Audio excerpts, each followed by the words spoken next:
seja bem-vindo a mais um episódio do programa Bíblia Aberta, o programa de estudo aprofundado da Palavra de Deus. Aqui, neste cantinho, nós gostamos de estudar a Palavra de Deus para retirar para as nossas vidas lições muito importantes. E estou acompanhado de 3 amigos, o pastor Hortelinda, o pastor Ruben e novamente o Moisés. Bem-vindos aos 3. Obrigado. Obrigada. Muito obrigado. Obrigado pela vossa presença. É sempre um prazer ter-vos connosco. Já sabe, este programa é um programa especial, é o seu programa favorito do estudo aprofundado da Palavra de Deus e pode continuar connosco através de 3 plataformas diferentes. Pode fazê-lo através da sua televisão, na Mel, no canal 186. Pode fazê-lo também através do YouTube, na internet, Novo Tempo Portugal, e também pode ouvir a rádio em 91.2 FM da Grande Lisboa. Seja qual for o meio que escolha, o importante é estarmos juntos neste lugar. Estamos a estudar o livro do Êxodo e vamos falar hoje sobre as pragas. Pragas que caíram no Egito em resposta ao impedimento de Faraó de deixar o povo sair. Deus tinha deixado uma indicação clara e precisa que o povo deveria deixar o Egito e rumar à terra prometida. Moisés e Arão chegaram perto de Faraó, mas sem sucesso. Faraó não deixou sair o povo e por isso deu um início difícil a Moisés e a Arão. E agora vamos ver hoje sobre as pragas. É uma resposta de Deus a este impedimento de Faraó. Amigos, vamos falar sobre as pragas. Sim. Pragas que são... É muito interessante este tema. Eu vou começar, porque o tempo urge, e vou começar já com Moisés. E vou ler o capítulo 7. Na semana passada parámos no capítulo 6, e agora vou ler o capítulo 7, e vou ler do versículo 8 ao versículo 11, que diz o seguinte... Perdão, estou aqui num sítio errado. Estava aqui em Neemias.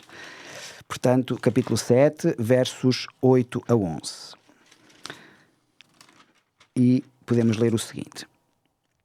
E o Senhor falou a Moisés e a Arão, dizendo: Quando Faraó vos falar, dizendo, fareis vós um milagre, dirás a Arão, toma a tua vara, lança-a diante de Faraó, e ela se tornará numa serpente. Então Moisés e Arão foram a Faraó e fizeram como o Senhor lhe tinha indicado, e lançou Arão a sua vara diante de Faraó e diante dos seus servos, e tornou-se em serpente. E Faraó chamou os sábios e encantadores, os magos do Egito, e fizeram também o mesmo com os seus encantamentos. Então, estamos aqui, começamos aqui, no fundo, aqui a questão das pragas, o contexto das pragas. Ao analisarmos este episódio, Moisés, Deus fez cair sobre o Egito estes encantadores, podemos dizer assim, algumas pragas. E isto revela um pouco daquilo que é o grande conflito. Não é? Temos de um lado os servos de Deus, do outro lado os servos de Faraó. Exatamente. Naquilo que nós podemos falar o grande conflito entre a luz e as trevas, entre o bem e o mal. Não é? Será que podemos ver dessa perspectiva? Sem dúvida, porque nós temos aqui um episódio que é muito interessante de analisar, na medida em que Moisés lança, como foi lido, lança a sua vara e ela transforma-se em serpente. Ora, os egípcios tinham uma deusa que era uma serpente, que o próprio Faraó tinha na sua, portanto, naquilo que ele usava, tinha uma serpente, portanto havia um símbolo da serpente, a cabeça da serpente, e esta serpente que Moisés, ao lançar a sua vara, ela vai comer as serpentes, vai comer as varas que os outros encantadores fazem, mas come-as. Sinal de que o poder de Deus, porque Moisés estava aqui em representação, esta serpente era em representação do poder de Deus. Alguém pode dizer, mas a serpente é a representação de Satanás, não é o poder de Deus. Mas ela aqui estava a representar que Deus é mais poderoso do que as serpentes que aqueles encantadores, aqueles magos fizeram. E eles comeram-na. Sinal de que para um egípcio a compreensão é o Deus deles é mais poderoso que os nossos deuses. Ok, interessante. Mas o próprio Faraó, perante isto, não se deixa, eu vou dizer, seduzir, não se deixa influenciar, não se deixa convencer. Ele não aceita isto. E porquê é que estamos num grande conflito? Porque isto é uma questão de adoração. Não estava aqui em causa neste episódio, o confronto entre Moisés e Faraó. O confronto era muito mais vasto. Era entre Deus e os falsos deuses ou os supostos deuses que os egípcios adoravam. E a questão do conflito é uma questão também de adoração. E atrás desses deuses estava Satanás. Exatamente, sem dúvida. Aliás, o poder não era o poder dos magos, era o poder de Satanás que estava ali a manifestar, não é? E, portanto, este confronto é um confronto que existe neste conflito das trevas e da luz. Deus, por um lado, a fazer realçar e sobressair o seu poder, mas o inimigo também a dizer, não, mas eu também tenho poder, eu também posso... E a influenciar e a sugerir para que as pessoas não sigam aquilo que o Senhor pede, mas aquilo que Satanás propõe. Estava em causa aqui a adoração ao Deus Criador ou a adoração a Satanás. E este povo, o povo egípcio, que continuava a ficar, que estava agarrado aos deuses, aos falsos deuses, eles adoravam as rãs, eles adoravam... Portanto, tinham aliás, cada praga vai incidir sobre um deus, um dos seus deuses, os deuses egípcios. E todos, Deus venceu. Uhum. O poder de Deus é superior a todos esses deuses que para eles eram os deuses. A adoração do Criador liberta. Enquanto que o poder de Satanás escraviza. Uhum. E nós precisamos desta libertação que o Senhor nos faz. Sem essa libertação, nós somos escravos do pecado. Somos escravos de Satanás. Uhum. E é isto que o Senhor quer mostrar através deste testemunho, desta experiência do povo de Israel, é que Deus é o libertador. É o verdadeiro libertador. Ele não só liberta o jugo do pecado, mas também nos liberta de muitos dos problemas que nós podemos ver. Quando vamos a Ele, nós somos libertos. Aqui no capítulo 7, logo no versículo 1 até ao versículo 5, nós falamos aqui, Deus vai dizer a Moisés algumas coisas, sobretudo 3 coisas, que são muito importantes para, no fundo, aquilo que nós estamos aqui a falar, e no fundo é o contexto, o elan, não é? A mola que nos impulsiona a falarmos sobre as pragas. No capítulo 7, a partir do verso 1 até o verso 5, diz o seguinte: Então disse o Senhor a Moisés: Eis que tenho posto por Deus sobre Faraó e Arão, teu irmão, será o teu profeta. Tu falarás. Aqui é um simbolismo, né? Moisés representa Deus e Arão vai ser o porta-voz, aquele que fala em nome de Deus. Exato. Tu falarás tudo o que eu te mandar, e Arão, teu irmão, falará a Faraó que deixe ir os filhos de Israel da sua terra. Eu, porém, endurecerei o coração de Faraó. Isto aqui é uma expressão que nós já tínhamos falado, que as coisas boas e as coisas menos boas vêm de Deus. Claro que Deus não vai endurecer o coração, é o próprio Faraó que endurece o seu coração, porque o coração dele é incircunciso. Mas Deus vai dizer: Eu, porém, endurecerei o coração do Faraó e multiplicarei na terra do Egito os meus sinais e as minhas maravilhas. Faraó não vos ouvirá. E eu porei a minha mão sobre o Egito e tirarei os meus exércitos, o meu povo, os filhos de Israel da terra do Egito, com grandes juízos. Então os egípcios saberão que eu sou o Senhor, quando estender a minha mão sobre o Egito e tirar os filhos de Israel do meio deles. 3 coisas importantes aqui. Primeiro, Deus disse claramente a Moisés que tiraria o povo de Israel do Egito. É uma certeza, não é só algo no ar, não é abstrato, é uma certeza. Deus tiraria o povo, portanto era uma certeza que Deus estava a dar a Moisés. Segundo, faria isso com grande manifestação do seu poder no Egito, não é? A manifestação de julgamento, de juízo. E, em terceiro lugar, mostraria aos egípcios que Ele é o verdadeiro Deus, que Ele é o Senhor. E estas 3 coisas, no fundo, vêm na sequência daquilo que Moisés estava a dizer, não é? De que Deus vai realmente mostrar quem é o verdadeiro Deus no meio de todos os deuses falsos do Egito. E esta questão do endurecimento do coração, eu gosto de olhar para o exemplo do sol, porque o sol endurece o barro, mas o sol derrete algumas substâncias. Portanto, a minha natureza é que me vai, perante o sol da justiça que é Jesus, a minha natureza ou vai endurecer, ou vai, durante a sua ação, a minha natureza é que me leva a endurecer o meu coração ou a deixar-me derreter por ele. Amolecer por ele, não é? Portanto, o problema não estava em Deus. A ação de Deus ia ter uma consequência em Faraó. E a ação de Deus ia endurecer o coração de Faraó. Interessante. Versículo 12, Hortelinda, para nós falar... Rubén, é para ti. Sim, posso ser eu. Pode ser tu, não é? Porque cada um lançou a sua vara e tornaram-se em serpentes, mas a vara de Arão tragou a vara deles. Portanto, Moisés já tinha dito isto, não é? Este primeiro conforto com as serpentes é um elemento central, porque é logo o primeiro, não é?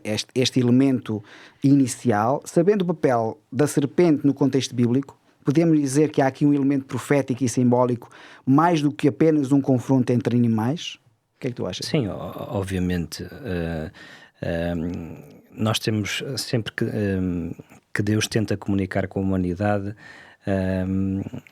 para a análise posterior, é sempre utiliza símbolos que são pedagógicos para nós podermos aprender muita coisa também a respeito do caráter de Deus e também, neste caso, do inimigo de Deus. E nós, como adiantou já o Moisés, não o Moisés de Êxodo, mas o Moisés, o nosso Moisés, que temos o prazer de ter aqui connosco, vemos então que antes de vir as pragas, que vamos já analisar, há uma tentativa divina, por intermédio de Moisés e Arão, de que o faraó pudesse libertar o povo de Israel. E então nós vemos que, assim como Deus tinha ordenado a Moisés, há aqui a questão das serpentes.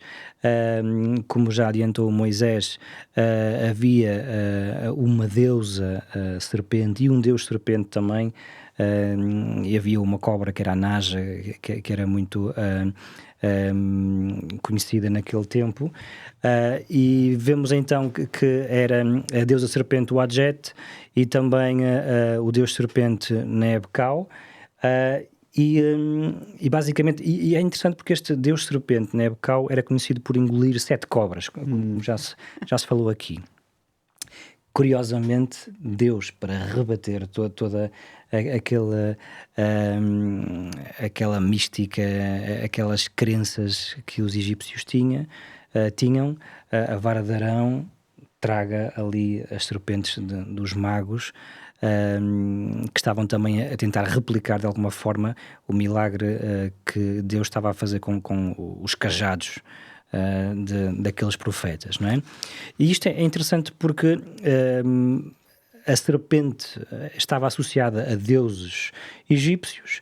Temos Deus também a usar as serpentes para dizer claramente que ele é mais poderoso do que os deuses do Egito, mas a simbologia da serpente é muito interessante porque nós em Gênesis 3, e o próprio Moisés escreve, ou já tinha aparentemente escrito o livro de Moisés, o livro de Gênesis, peço perdão, temos ali registado de que o mal a este mundo veio por causa também da ação de uma serpente que estava obviamente a ser intermediária de um poder inimigo de Deus.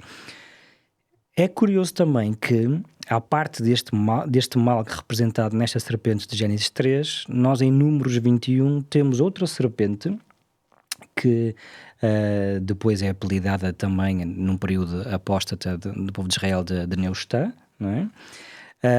Que foi uma serpente levantada numa haste para que, num momento de doença,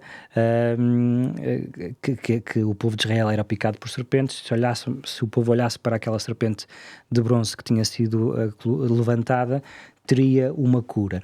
E é precisamente sobre esta serpente que depois Jesus diz que, da mesma forma como aconteceu no deserto, eu me irei levantar, não é? E irei trazer cura a todas as nações, todos aqueles que acreditem em mim. Portanto, vemos aqui... Se quiseres, eu leio este texto. Sim, podes ler, se quiseres. Está em João capítulo 3...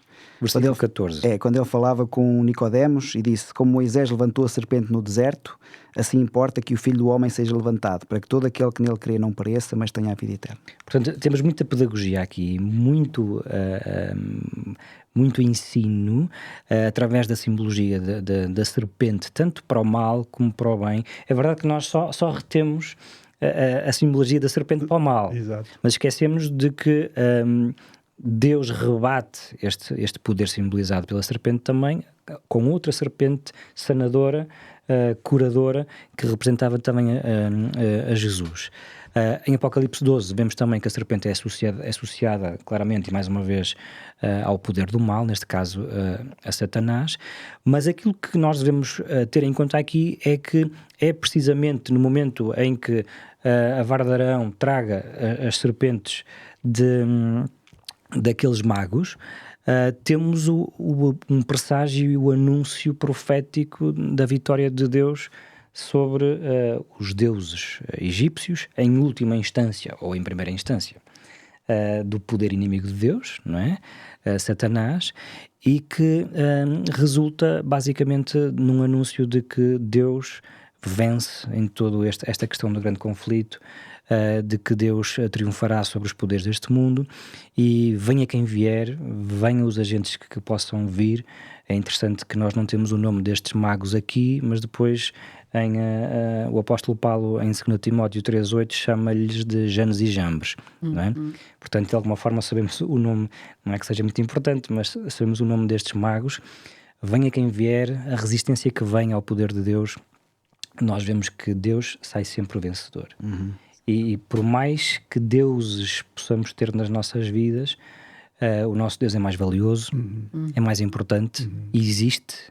Os outros deuses não existem, têm sempre um poder inimigo de Deus por detrás, que não é Deus.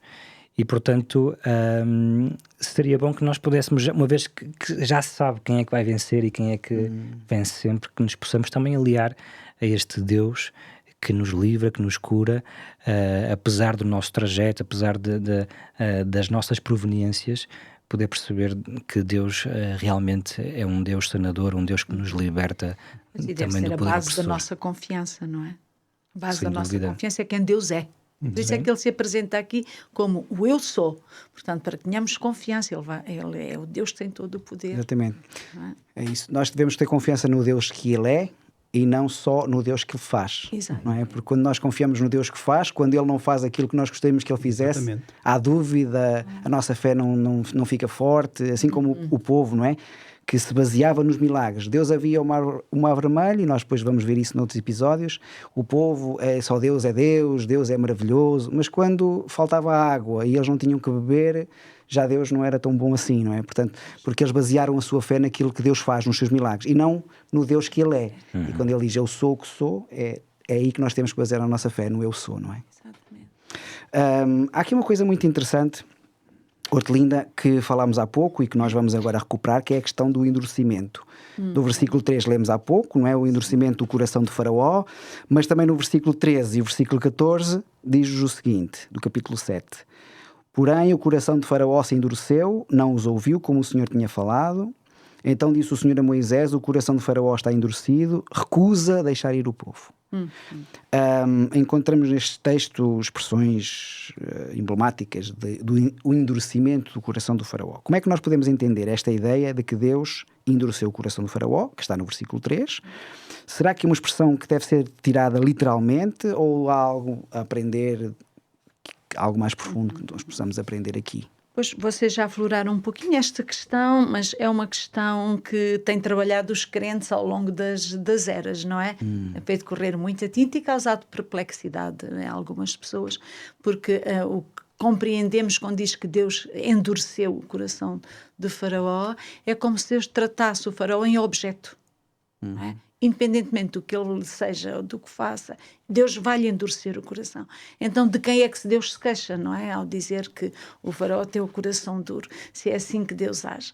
No entanto, nós devemos analisar bem o texto e as expressões do texto, e podemos dizer que existem, como vocês já disseram, de alguma maneira, duas declarações aqui no Êxodo, que falam sobre a questão do endurecimento de Faraó. A primeira é que diz que o coração de Faraó se endureceu, não é? E entende-se que é o Faraó que endurece o seu coração, resistindo ao apelo e à ordem de Deus. Vemos isso em muitos versículos, por exemplo, porém o coração de Faraó se endureceu, não os ouvia, como o Senhor tinha dito. No capítulo 8 e no versículo 32 também diz: mas endureceu o Faraó ainda esta vez o seu coração e não deixou ir o povo. E isto também é confirmado por Deus mesmo, em que Deus diz: então disse o Senhor, o coração de Faraó está obstinado e recusa a deixar ir o povo. Deus confirma que o coração de Faraó está realmente endurecido. Há aqui ainda nestas alusões, tanto quando fala do Faraó, quando fala que Deus reconhece o endurecimento de Faraó, uma alusão à liberdade do Faraó. O Faraó está agindo como pessoa livre. Ele endurece o seu coração porque ele não quer, decide não obedecer à ordem de Deus. Vemos que quando a praga se apresenta e o incomoda, o Faraó diz que se arrepende, mas logo que o problema cessa também a sua vontade de obedecer. Diz no versículo 15 do capítulo 8, diz: vendo, pois, o Faraó que havia descanso, assim que se afastava, portanto, das dificuldades, agravou-se o seu coração e não os ouviu. Não é? Ou seja, o Faraó não se importa mesmo com Deus. Não é o que Deus diz, o que Deus pensa, o que Deus lhe pede, que lhe interessa. O Faraó interessa só com as circunstâncias desagradáveis que lhe ocorrem. Quando essas circunstâncias realmente desaparecem, o Faraó volta a estaca zero. Só que nunca se volta a estaca zero. E é o que nos diz esta experiência do Faraó.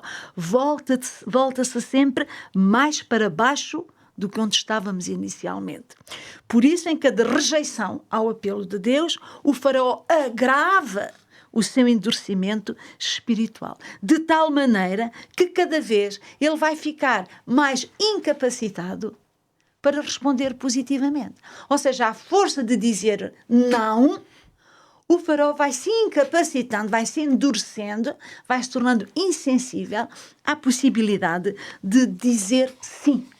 E este é realmente o drama do Faraó. É que ele atinge por ele mesmo, pela sua escolha, pela sua reiteração em dizer não a Deus, ele atinge um ponto de não retorno, de insensibilidade moral e espiritual. Ou seja, fica demasiado endurecido para que realmente possa responder ao apelo de Deus. E depois temos então a outra declaração. Antes de irmos para a outra declaração, no fundo, quando nós olhamos para o Novo Testamento e que diz que aqueles que pecarem contra o Espírito Santo não terão perdão. Não terão perdão, é este processo de endurecimento. Processo de rejeição contínua, que chega a um ponto...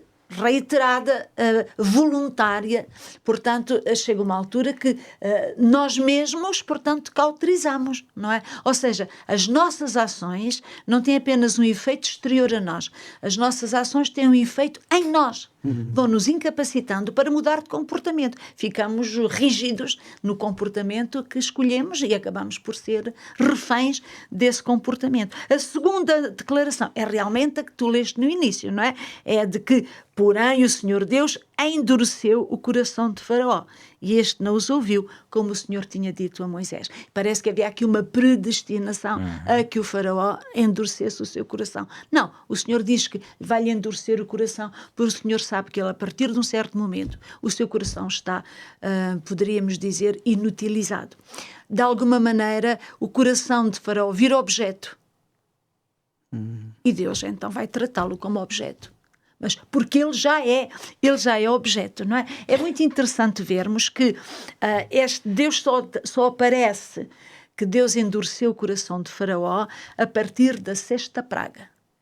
Até a sexta praga, a cada retratação realmente do Faraó, em que ele se rebelava, dizia: e endureceu o coração o seu Faraó.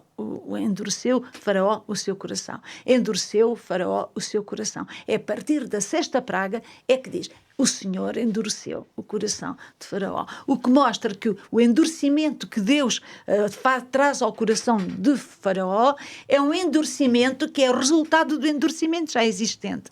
Portanto, vem Faraó. Não sei se me estou a fazer compreender, não é? A partir de um determinado momento, o coração de Faraó já só se pode endurecer, porque atingiu esse ponto de não retorno. Esse ponto de não retorno, que é diferente, por exemplo, Nínive, quando Deus enviou Jonas, que apesar de serem pessoas que estavam contra Deus, já parecia que não havia solução para eles, ainda havia retorno e por isso Deus trabalhou com eles. Exatamente. E podíamos falar também de alguns de nós, ainda hoje, Deus está a trabalhar também connosco, Deus espera por nós, Deus tem paciência para connosco, que nós possamos voltar. É muito grave, porque nós nunca sabemos quando atingimos o tal endurecimento irreversível. E o ponto de não retorno, claro.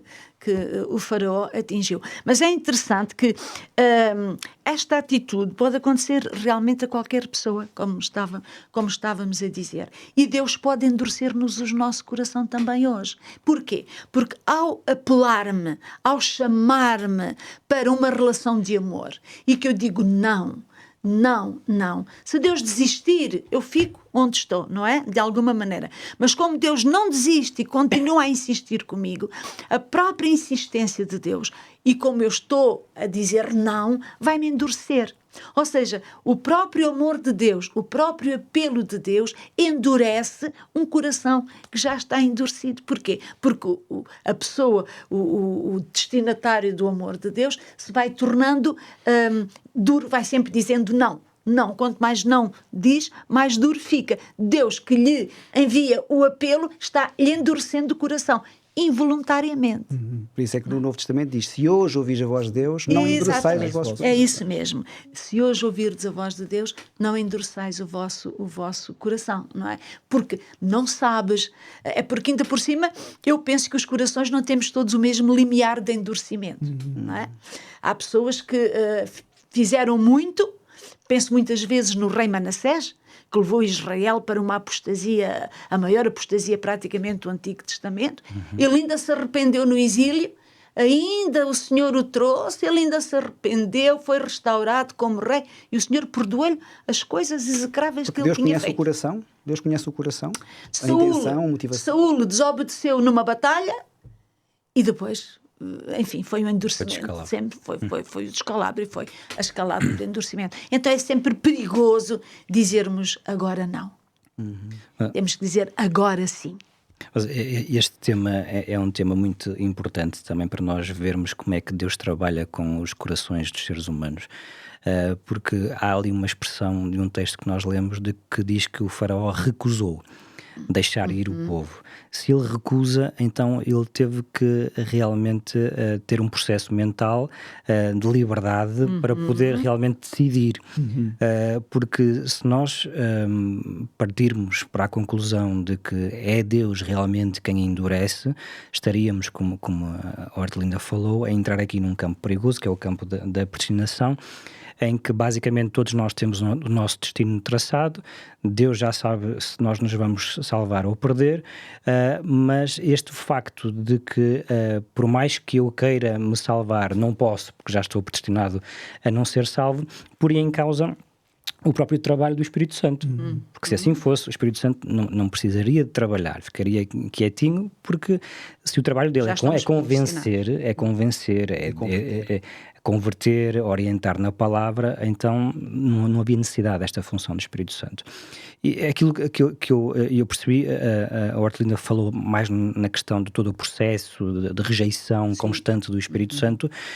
No entanto, também da parte linguística, podemos perceber que é verdade que Deus manifesta-se a Moisés e fala, e aquilo que Moisés escreve é o mais parecido àquilo que Deus realmente falou e se dirigiu a Moisés, mas ele fala também, e Moisés escreve também um pouco de acordo com o seu contexto e o seu conhecimento, que é Deus, é o Senhor de tudo. É o Deus que basicamente permite que as coisas aconteçam e talvez a expressão endurecerei ou endureci o coração de Faraó esteja relacionado com esta própria concepção que Moisés tem de que Deus e de Deus provém todas as coisas. Outra questão é, possivelmente, que Deus atribui para si o resultado da impressão constante do Espírito Santo na vida do Faraó. Ou seja, o Espírito Santo está ali a trabalhar com o Faraó e Deus atribui para si o resultado deste processo. em que Moisés em que o faraó é que realmente rejeita, mas Deus diz, eu endureci, ou seja, neste processo todo que eu levei com o faraó, acabou por ser este resultado que foi por causa deste processo. Que é contra a vontade de Deus. Deus não queria que isso acontecesse, não é? Estamos a para os nossos ouvintes de perceberem que não era o propósito de Deus esse endurecimento, mas isso é consequência. Pronto, a boa nova é que hoje há oportunidade para todos nós. Exatamente. Não é? Há graça para nós aceitarmos e não devemos rejeitar o apelo do Senhor, não é? Como o faraó fez, endurecendo e fechando o seu coração, chegando ao não retorno. Não é? E foi um fim trágico. Foi um fim trágico. Interessante esta questão das pragas. Vamos começar agora, digamos assim, vamos voltar à nossa partilha com Moisés bíblico e com Moisés agora também, não é?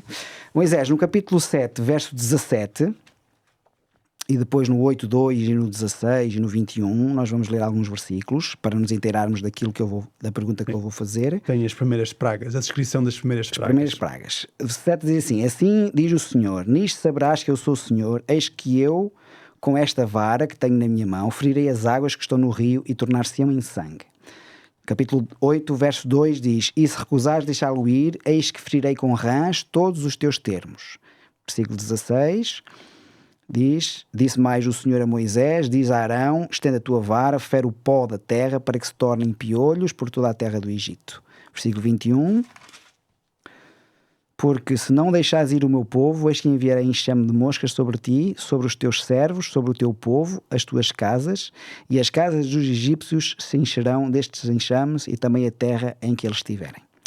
Vimos aqui uma descrição das primeiras pragas, não é, Moisés, que o Senhor fez cair sobre o Egito.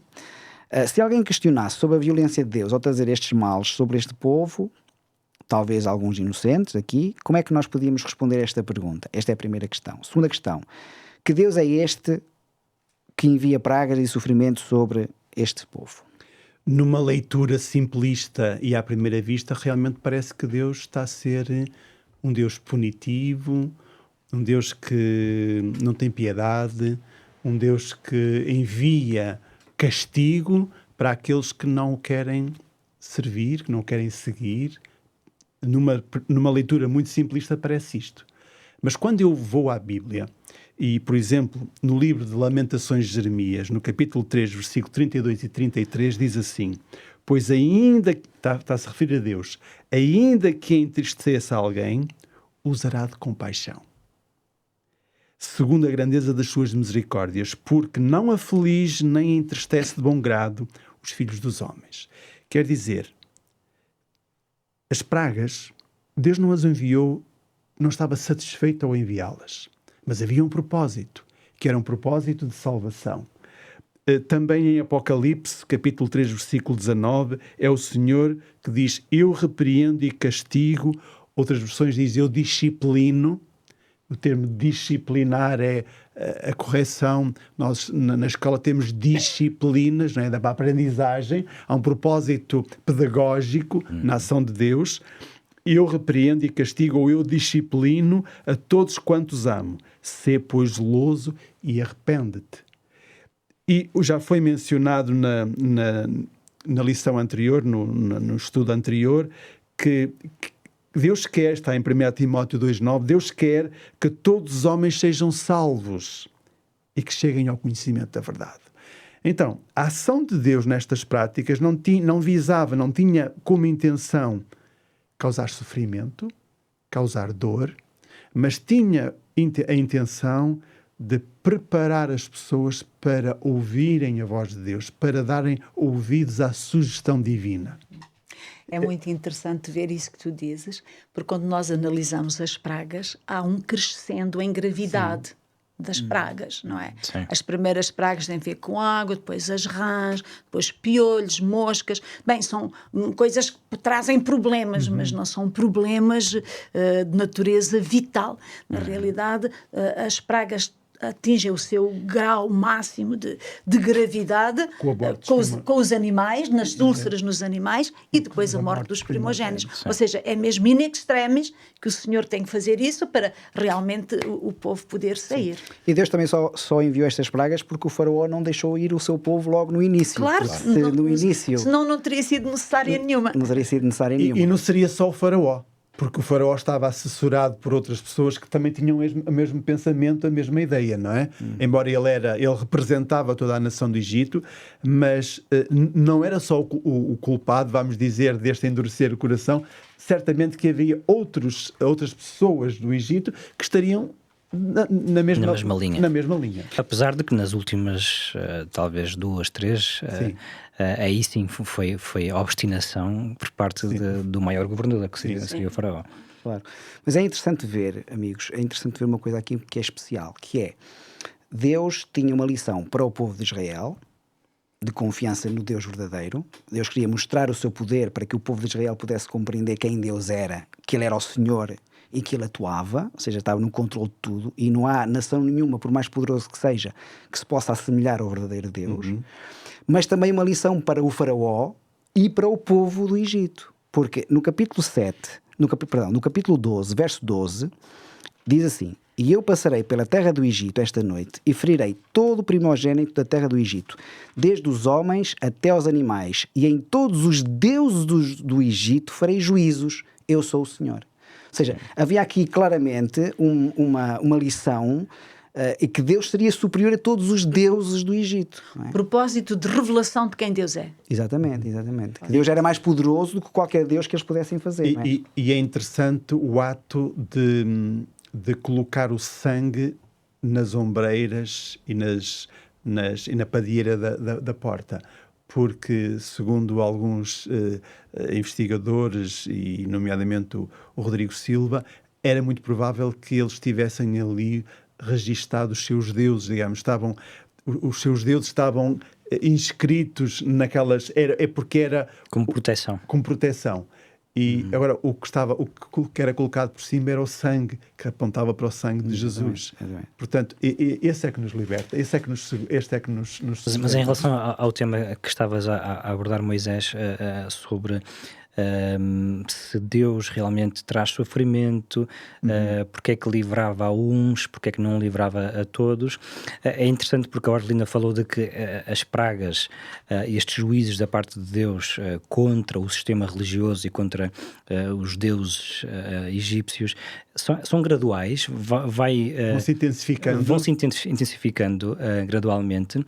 Mas nós vemos que havia sempre a terrinha dos hebreus em Gozén protegida. Exatamente. O que quer dizer que quando acontece algum tipo de juízo da parte de Deus, há sempre uma forma de salvação e de proteção.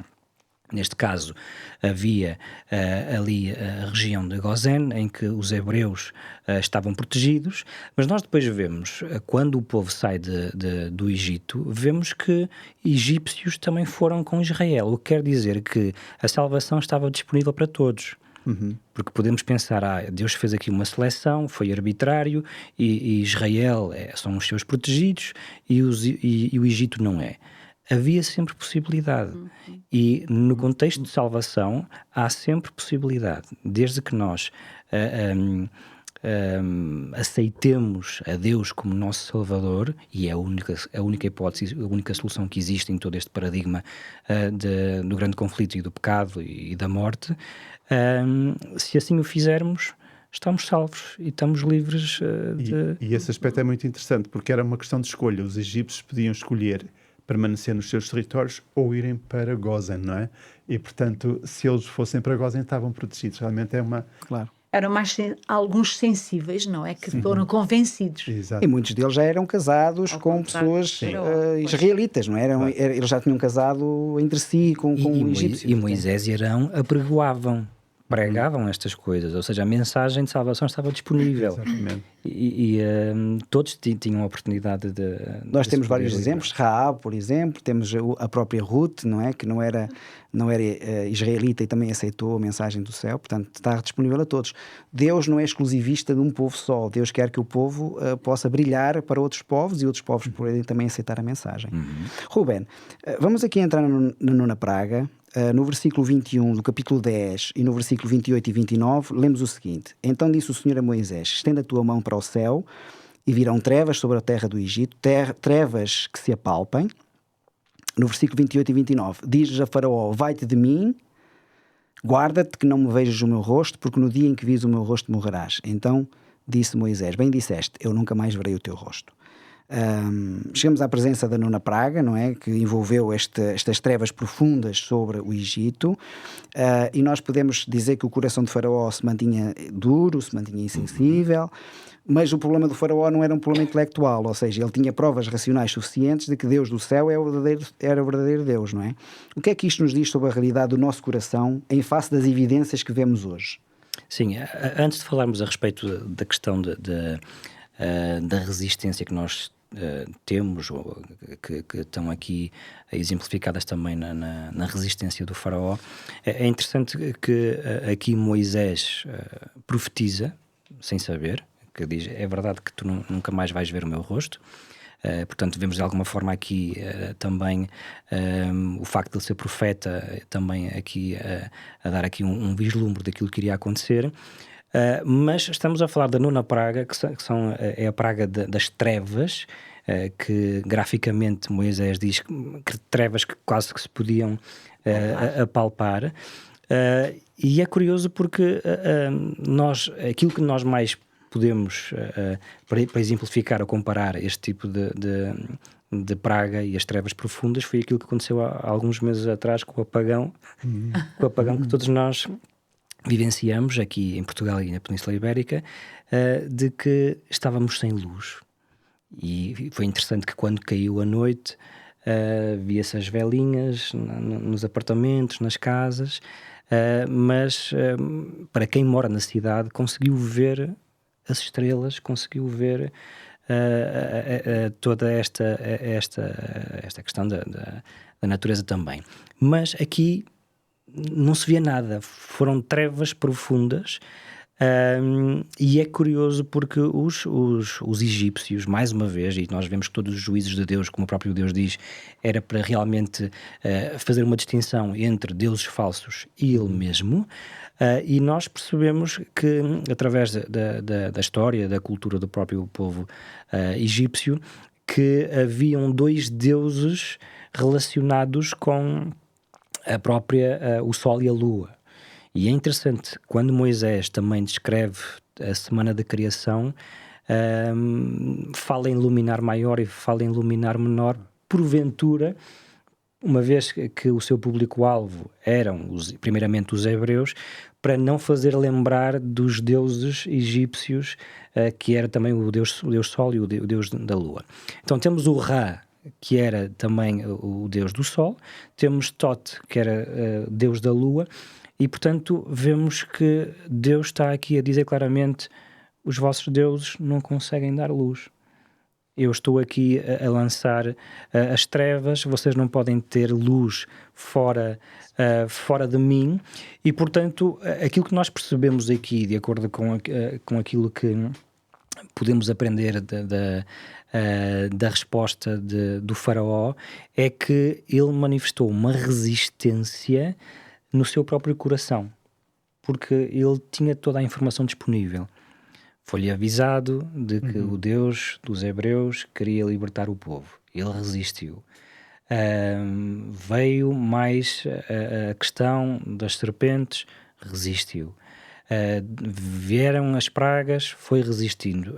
Numa ou outra disse: tudo bem, podem ir, mas só os homens, mas não vão para muito longe para poder regressar. Portanto, não foi falta de informação, foi realmente um problema espiritual, e é interessante porque aqui a rejeição e a resistência de Faraó não foi por falta de provas. O que quer dizer que, com provas ou sem provas, existe um poder de decisão no ser humano para poder aceitar a Deus ou não poder aceitar a Deus. Uma liberdade. Porque mesmo que Deus aparecesse agora, numa espécie de teofania, o que quisermos chamar, se Deus aparecesse agora a cada um de todos os bilhões de pessoas que existem no nosso planeta, não era sinónimo de todos aceitarem a existência de Deus. Uns poderiam dizer que era uma alucinação, que nos países de mais calor estava muito calor e temos aquela alucinação, ou seja, quem quer dar desculpas vai sempre dar desculpas. E há quem não queira mesmo. E há quem não queira. Entregar-se a Deus, não é? Portanto, a única forma de nós agradarmos a Deus, e é por isso que Deus diz isto, e o apóstolo Paulo fala, é através da fé. É a única forma de nós podermos agradar a Deus e é a única forma de Deus poder trabalhar connosco também. Porque quando nós rejeitamos, não é um problema de informação, não é um problema de haver ou menos informação. É porque nós realmente decidimos não o fazer e é uma questão espiritual. E isto acontece, graças a Deus, porque somos seres livres. E Deus não quer que cada um de nós sejam robôs, sejam pessoas obrigadas a aceitá-lo, porque o amor que Deus tem pela humanidade exige isso. E o amor que é a essência do seu caráter exige isso. Claro. Que os seres criados por Ele possam adorá-lo e ter uma relação baseada no amor, porque só o amor dá liberdade. Exatamente. Para que haja substância nesta relação. Mas uma das coisas que eu tenho-me apercebido de todas as pessoas, quem aceita Deus no coração, a vida é uma maravilha, não é? A vida com paz, uma vida... Portanto, muitas vezes a rejeição traz-nos angústia de espírito, e nós vemos isso também com Faraó, não é? E através do exemplo de Faraó vemos que em última instância a resistência à impressão do Espírito Santo nas nossas vidas acaba por ser a morte. E pelo outro lado, o resultado de aceitar o livramento de Deus acaba por ser a vida eterna. Pois cheguei a dizer que tudo isso é realmente um processo no ser humano, tudo é um processo.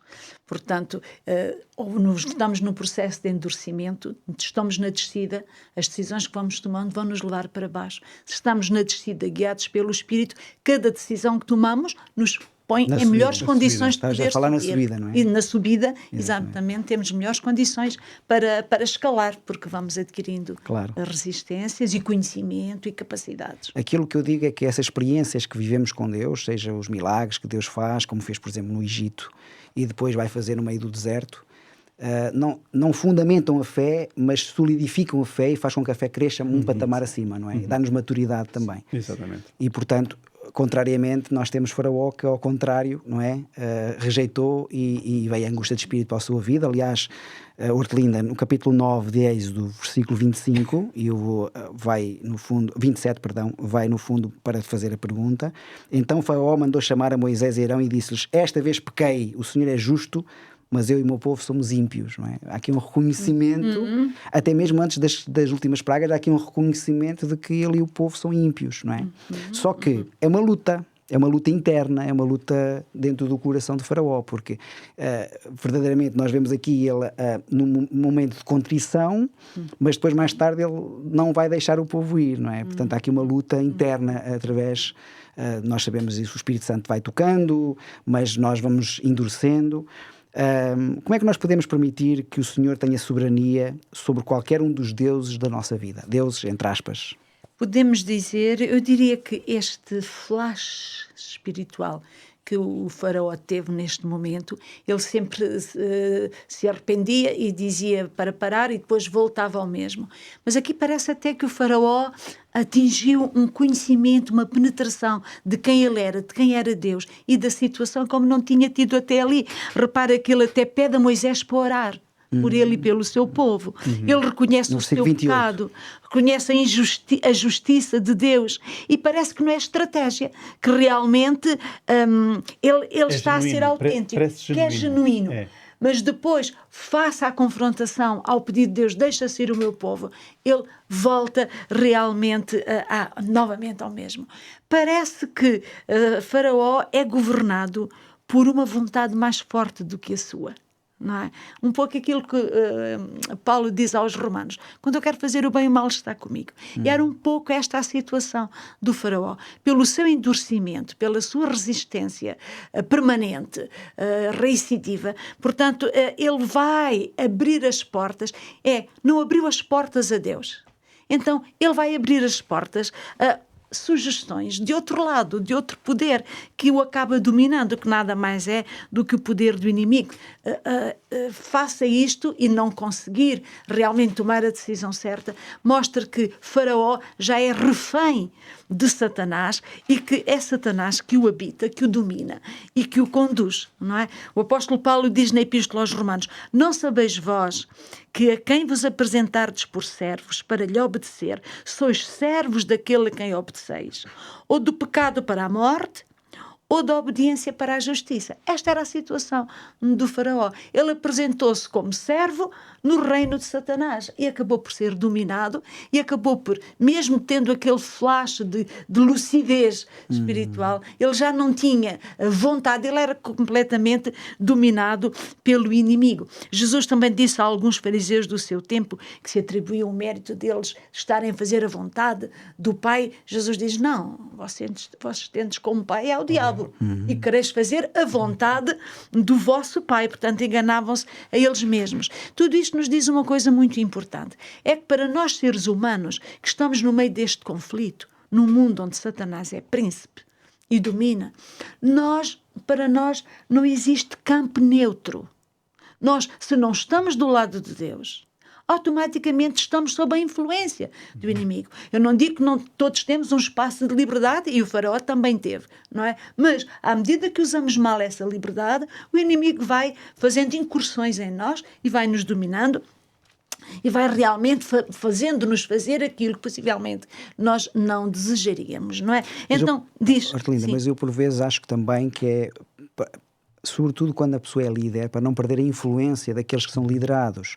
Porque, por exemplo, quando nós olhamos para Pilatos, no capítulo 19 do livro de João, no versículo 4, disse: Pilatos trouxe Jesus para fora e disse: não vejo nele crime algum. Reconheceu, mas depois mandou-o açoitar. Exatamente, no fundo, esta luta interior, não é? Pilatos, no fundo, achava que ele não tinha crime, não é? Mas, por outro lado, talvez o medo da influência dos outros, talvez a pressão do grupo, ou até a perca de alguma coisa dele mesmo, da sua liderança, não é? Fez com que ele tomasse uma decisão que era contrária àquilo que ele queria. Exatamente. E ali Faraó reconheceu, até pediu para orar, mas havia qualquer coisa no seu coração que o levava ao caminho contrário daquilo que é de Deus. Exatamente, ou seja, os motivos continuavam a não ser bons. Foi muito boa a imagem que tu destes de Pilatos, o exemplo de Pilatos, porque tu dizes, ele foi por medo, por causa do seu orgulho, porque ele dominava outros. Mas tudo isso são instrumentos. Quem é que usa o nosso orgulho? Claro. Quem é que usa o nosso medo contra nós? Não é Deus. Pois. É o inimigo. Ou seja, isso é bem a prova quando tu estás prisioneiro do teu orgulho, do lugar, do olhar dos outros, do medo. Da pressão do grupo. Da pressão do grupo. Tudo isso são ferramentas, são coisas que nós temos em nós, fraquezas da nossa natureza humana. Mas são esses pontos fracos que Satanás vai usar realmente contra nós, se nós não escolhemos realmente Deus. Por isso é que eu digo, não há campo neutro. Ou estás sendo influenciado por Deus, ou o inimigo está tentando influenciar-te. Exato. Também, não é? Portanto, precisamos, e cada ser humano precisa de tomar a decisão a quem realmente vai servir. E não é uma decisão entre outras, é a decisão da vida. É aquela decisão que Josué disse mais tarde aos israelitas que vieram do Êxodo, não é? E diz: escolhei hoje a quem servais. Se aos deuses a quem serviram os vossos pais que estavam de além do rio, ou os deuses dos amorreus em cuja terra estáis. Porém, eu e a minha casa serviremos ao Senhor. Amém. Esta é uma decisão que nós necessitamos de tomar. Cada ser humano tem que a tomar, ou de maneira mais esclarecida, ou de maneira mais evidente, mas todos nós tomamos esta decisão. A quem servimos? Deste grande conflito, em que campo é que nós estamos? É verdade. E não é só individual, é a nossa família também. Connosco eu e a minha casa. Porque a minha influência, naquele tempo, a influência do chefe, do pai de família, era imensa, não é? Mas nós também temos pessoas a quem influenciamos. As nossas decisões vão influenciar também aqueles que estão à nossa volta e que dependem de nós. Temos 3 minutinhos para terminar, por isso eu peço que sejam concisos, 30 segundos cada um. Vamos começar com o Ruben, depois o Moisés e a Orlinda deixará a palavra final. Sim, gostaria só de enfatizar novamente esta intenção divina de resgatar, e isto vê-se de várias formas ao longo de toda a história da humanidade, de todo o contexto bíblico, e pode-se medir através da própria vinda de Jesus Cristo a esta terra para morrer por cada um de nós. Jesus não morreu por crentes, Jesus morreu por todos, crentes, descrentes, céticos, como o faraó, ateus, pecadores, que somos todos, não há exceção. E neste sentido é este o Deus que nós vemos na Bíblia e que adoramos, e que também apelamos para que mais pessoas o possam experimentar. Muito bem. Moisés? Muito rapidamente dizer aos nossos ouvintes que o exemplo do faraó que sirva para que cada um de nós tome uma decisão. As escolhas que fazemos, o momento que estamos a viver, pode condicionar o nosso futuro. E Deus quer que façamos escolhas sábias para que o nosso futuro seja condicionado não pelo inimigo, mas que seja orientado por Deus. Então, saibamos fazer boas escolhas. Muito bem. Linda? Sim, 30 segundos. eu diria apenas que, possivelmente, como o faraó, alguns dos nossos ouvintes ou telespectadores também estão a braços com uma decisão importante, também têm muitos obstáculos para dizer sim ao apelo que Deus lhe faz. Possivelmente haverá trabalho, família, amigos, projetos, talvez o orgulho, talvez a necessidade de poder, todas essas coisas estão obstaculando a que tomem a decisão de seguir o Senhor. Mas na realidade Deus é o único que vale a pena, porque só Ele é o eu sou. E com Ele nós temos futuro. Sem Ele ficaremos como o Egito ficou, de pantanas após as pragas. Amém, graças a Deus. Quanto a si, meu amigo, me despeço aqui, me despeço com esta revista na minha mão. Há pouco a pastora Orlinda leu um texto que é talvez dos textos mais maravilhosos da Bíblia. Eu e a minha casa serviremos ao Senhor. E é isso que nós gostaríamos que você fizesse também, que a sua casa e você mesmo pudessem servir ao Senhor. E por isso podem pedir esta revista gratuitamente através do 933-939291, 933-939291, e certamente esta revista, este manual de estudo da Bíblia, vai ajudá-lo no seu processo, na sua caminhada rumo à Terra Prometida. Estamos a falar no livro do Êxodo, saída do Egito para irmos para a Terra Prometida, e é isso mesmo. Deus quer libertar-nos do pecado para irmos para a Terra de Canaã Celestial. E por isso Deus conta consigo. Há oportunidade, Deus apela, ainda temos graça, e essa graça é aquilo que nos basta, e o Senhor está de braços estendidos para o receber e para o abraçar. Por isso, não se esqueça, temos aqui esta revista que gratuitamente pode ser sua. Desejamos que tenha a continuação de um dia excelente, sobretudo temos encontro marcado no próximo episódio. Até lá, fique bem, fique com Deus.